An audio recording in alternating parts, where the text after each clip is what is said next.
Special night for the club on Wednesday with Ron Coote. Yeah. Being named an immortal, just talk us through it. Yeah, he changed the game. Ron was an amazing player for Souths and the Roosters. He changed the rules around where the borders were and the location of where your house was, and then he changed the game on field around the way that he played back row. He's been a gentleman and he's been a legend of this club and Souths as well, and it was only fitting that he became the 14th immortal. I don't know if he's changed the game, but Jared certainly elevated the role of props playing in the NRL. Have you had to sort of keep a tight leash the past few weeks? I'm sure he's been champion. He's been training with a high quality there, and which has been really important for us. It's been getting the other guys ready, but it's time to get back on the field now for him, definitely. What are you wanting to see from him on the field this weekend? Just Jared, just get back to work,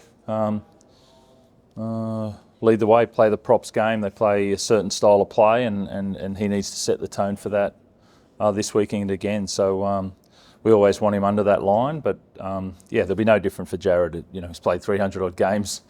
I don't need to go over his role again. He's really clear on what he needs to do, and he's really excited about playing again. Have you seen any changes with him throughout the year as he sort of got closer to the end?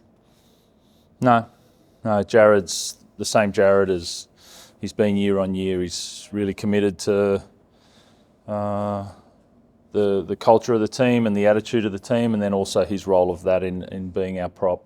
Speaking about defining roles, I know we spoke about Brandon after the most Yep. recent game, but with Connor out, changed at all for Brandon, or just wanted to build on what he's been doing the past few weeks? Yeah, you want to see continue development on that. He's really enjoyed his game. He really attacked that from dummy half last week, so there's no different this weekend. We really want him to, just continue the progression that we're on. There's been a bit of chat about Sam Walker potentially hitting the open market. I know it's difficult for you to probably give too much away, but are you confident that you'll be able to lock him down before it gets to that point? And to be honest, I've said it each week, in the nicest possible way, I do not care at this point in time, and that's and he knows exactly how I feel about him. I care about Sunday. That's all I care about. We are really clear about how we want to play week on week, and all of those things have finished. I would say there's no more movement for us in the next 6 to 8 weeks. We are. I'd like it to be in probably 8 weeks, get it done. But for me, I don't care right now. Because Robbo, historically, we know how footy clubs operate. At this time of year, serious contract talks are pretty much put on hold. Yep. And that's the way we're seeing it with Sam. I'd say so. I'm not involved in the conversations there, and so therefore it's just not in my line of sight. My line of sight's Sunday. It's the session we've got tonight. It's the players that are here right now, and so that's all that I care about right now. How do you approach Sunday, Robert? It's a very unpredictable team with type. It's like they're the best. They can score from anywhere essentially. Sometimes they can go in and out of games. How do you sort of prepare a team like that?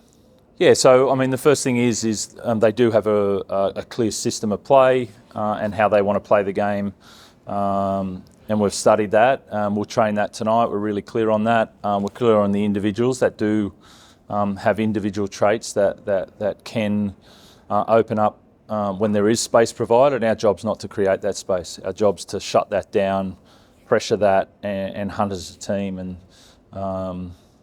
so it's understanding that, but then also having our defensive pressure in place. Robbo, respectfully against your opposition over the next 3 weeks, they're sitting outside the 8. Can you play a brand of footy that sets up for finals footy, or is it actually a little bit of a concern for you that you aren't playing top 4 sides?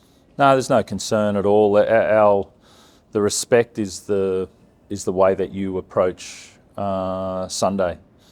There's 2 things. We respect the opposition and we respect our style of play and how we want to attack these games. And you can search for your best, whether it's at training or whether it's in a match on the weekend. The pride that you have in the way that you go about your games is really clear week in, week out. And I've been really happy with the guys and the way that they've approached each week this year. So there's no difference Sunday. there's plenty of fans, judges, viewers, people that see the Roosters roster as the best roster in the comp, premiership winning roster. Is that the way you see it as well? Our focus, as I said, is I believe in the team that we've got, and we know what we want to achieve this year, and that's about playing our best, and that's what Sunday's about. Yeah, we've worked hard to get into this position, and we're not finished.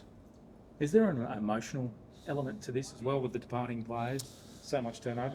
Unless we're robots, Dave, then there is definitely an emotional element, but no more than normal. There's always a reason. Every year there's always, it's not your home base. Your home base has to be the purpose of why you're playing, and also your game style, right? They're the two things that you rely on, and then there's always a reason, and that's the cherry on top. It's not the driving force. It has to be put in place for over a long period of time. But as I said before, there's nothing more than where we're at right now. So let's live in the moment. Let's not look too far ahead, and let's enjoy each training session and then also Sunday's game. Is that a real balancing act for you as a coach? Because, I mean, outside there's probably a lot of chat about all those great players leaving, and as humans they probably feel the emotion too, but is it difficult to then balance that and focus just on? It's not really, because it's actually easier to do that, because all of that stuff that, the questions that I'll get about contracts, or the questions you'll get about your squad, or all of that, that's like, yeah, cool, but what do I do about that right now other than train and then focus on the game and a game plan and getting the guys ready? Players, all they have to do, and as long as we stay that laser focused on what we're in control of, then it's actually much easier than confusing it with all other stuff. And so keeping it really simple, focused, and clear on our intent there is what we're doing. So there's no last dance theme to this, Robbo? No. There's nothing about that.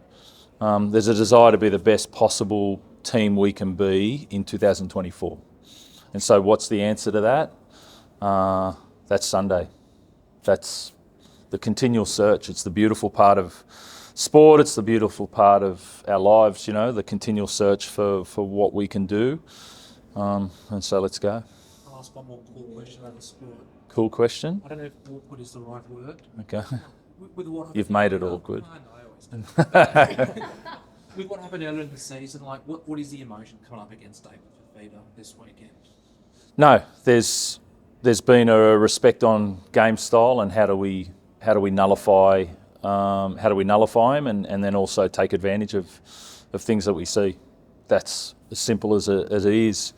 I thought it might be different coming into this week, but it's just been get about our task, one of the other players on the opposition. Then you have to do something, maybe not cutthroat, but you just have to move on when something like that happens. Yeah, that was pretty quick. That was pretty quick. We moved on, and so did he. How's Nat for sequence going? Yeah, he's been good. Rib's been good. He had a good session the other day. He'll get more contact tonight, but it's been a good in for us. Is there a thought to move maybe Victor back into that lock position, or are you really happy with how he's going in the second row? Yeah, I think he's been outstanding in the second row. I think his game style out there, he could easily go back into lock and play really well, but he's been outstanding in that back row role. His mix between his intelligent play and then the hardness that he plays with, he's been really key in securing better defence for us there, and then also some intelligence on line running and ball playing. Robbo, some feedback on Mark Wanaka-Tuizi. Yeah. Your thoughts there, but also any possibility of seeing him? That was a great start. I thought he played really, really well. He showed a really good instinct. It's okay to run and tackle. It's the decision-making moments on positioning and different shapes and kicking. At what point do you need to go back? And he had really good understanding straight away on that. So that was a great start. He's in our squad, so it's never a no.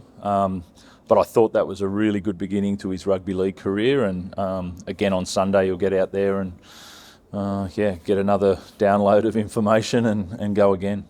What if you had to throw him out there, Robbo? in a semi? Yeah, he's not playing this weekend, Dave. So we want to get all our players ready. So we're going to continue to do that. And he's a quick learner and like what I saw. So let's get an improvement again this weekend. Cool. Thank you.